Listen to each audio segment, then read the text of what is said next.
So one of our producers, George, he's in the Greek islands right now, specifically Lesbos, infiltrating NGOs who work with the migrants to try and bring them into Europe. And we're expecting a call from him any minute now to give us an update on the situation. So keep you posted. George, you there?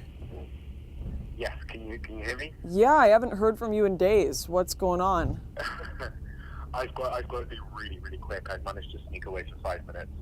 I've been meeting the NGOs, meeting all these organisations. I've got so much stuff, so much criminal stuff, and I can't say much, but just hang on. I will bring these cards to you, the stuff that I've got. It's going to blow the whole thing wide open. Okay, so how did it go? Incredible. You're gonna love this.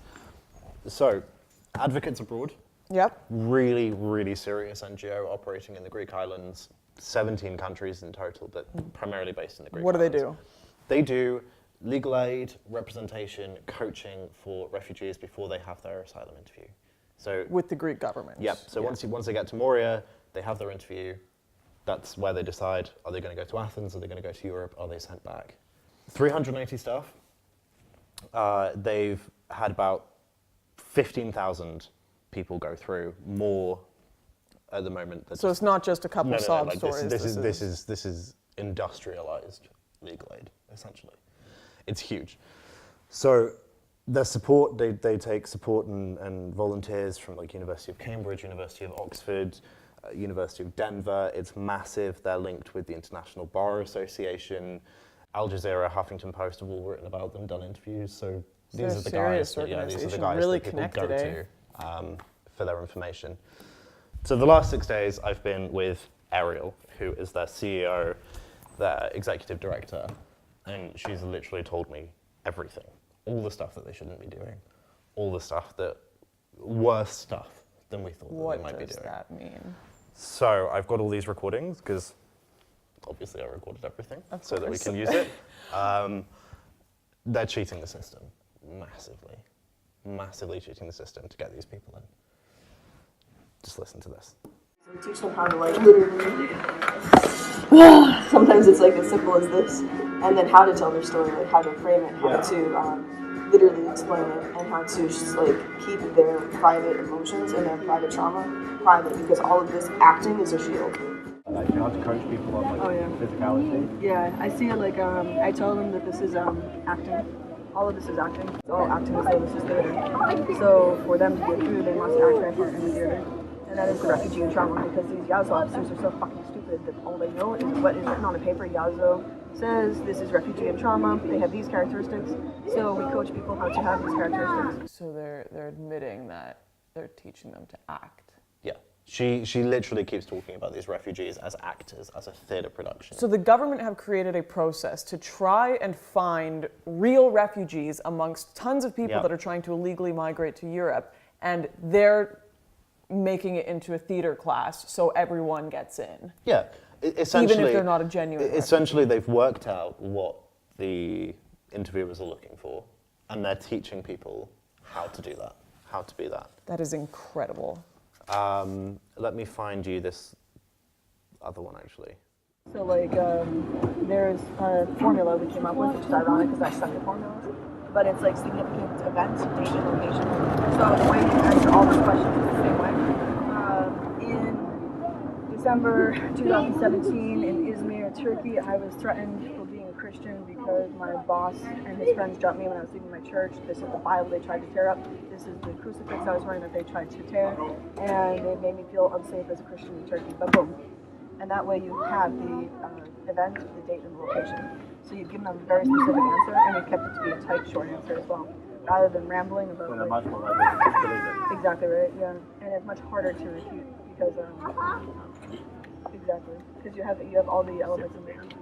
Like our narrative timeline format has like a fill in the blank section at this point, and then we have like 2 examples for the home country being a significant date and location. And then ditto for Turkey, and then ditto for any other country to live in. So consistency is the most important thing. Even if you find yourself in a position where you have to lie because you suddenly remember something else, that's just to stay with what you have said.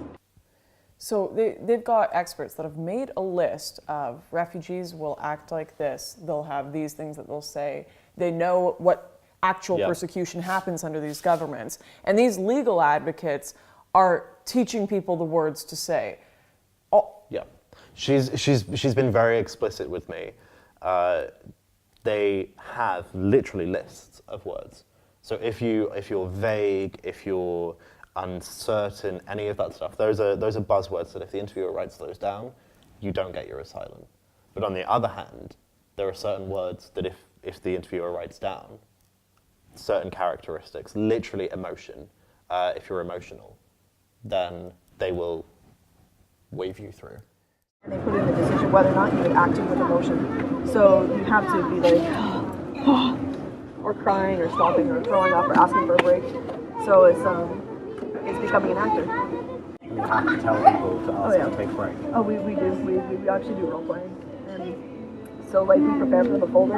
So like the first role playing activity we do is like us being them, and they're the officer. And then we flip around after they've had some practice to see how should I walk into the office, how should I introduce myself, how should I give them the folder, and then how do I sit down, and then when do I stand up, when do I show them how to pray. Why would you need to show them how to pray? Because it's a good way to show honesty. It's done in other places too, like not good places, to see if you're truly what you say you are. You can't show how you pray. Like if you're actually Christian. Oh, so if you're saying you're like fleeing persecution, but then you should probably know how to be, praying that way. They also ask like, what's your favorite holiday? So like some people just say like Christmas, but like we explain, you can't just say this because this is not sufficient answer. You have to say. And you have to say it in a certain way, just like December 25th, which is Christmas, which is the birthday of our Lord and Savior. What this organization are doing, they're not just teaching refugees how to make it through the system. While I'm sure there are genuine refugees that are trying to get to Europe and go through these requests with the government, this group, Advocates Abroad, they're looking for a 100% success rate. They are trying to get every single migrant that comes across those borders, illegally or legally, criminal or not, they are trying to get them through to Europe under refugee status. There is a process in place to determine who is and who is not a genuine refugee. And the government, they have made checks and balances for that. They have made sure they can determine who that is.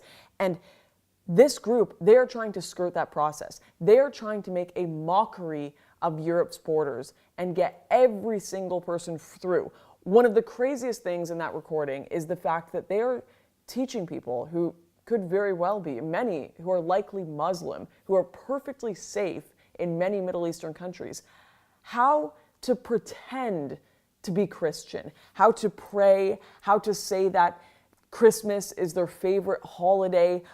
I mean, that is insane. There are Christians who are being beheaded, that are facing jail, that are facing just complete and utter persecution, that are now being put at the back of a line for support in Europe because Advocates Abroad are teaching people perjury, how to lie to the government and pretend to be Christian so they can get through. It is making an absolute mockery of Europe's borders. It is making a mockery of the proper system put in place to help genuine refugees, and it is hurting both genuine migrants and the European people who now have to deal with a mass influx of people that are entirely unvetted. We spoke to the migrants on the camps in the Greek islands, and they were telling us one of the biggest things they fear are ISIS in their camps and criminals in their camps that have just gotten through and come to Europe.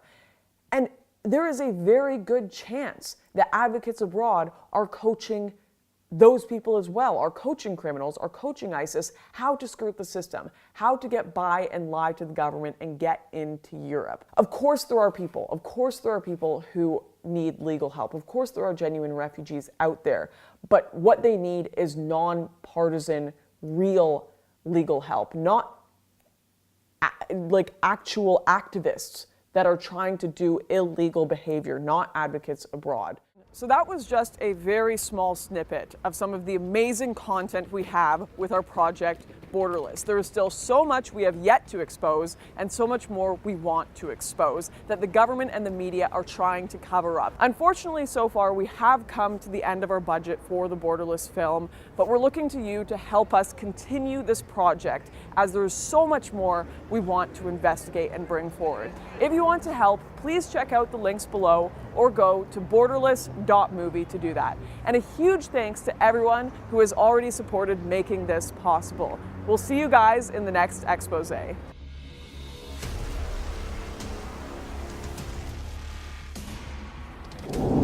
the leader was like properly involved with smugglers? Of course they were. I mean, we all are to some degree. Like, there's no question about it.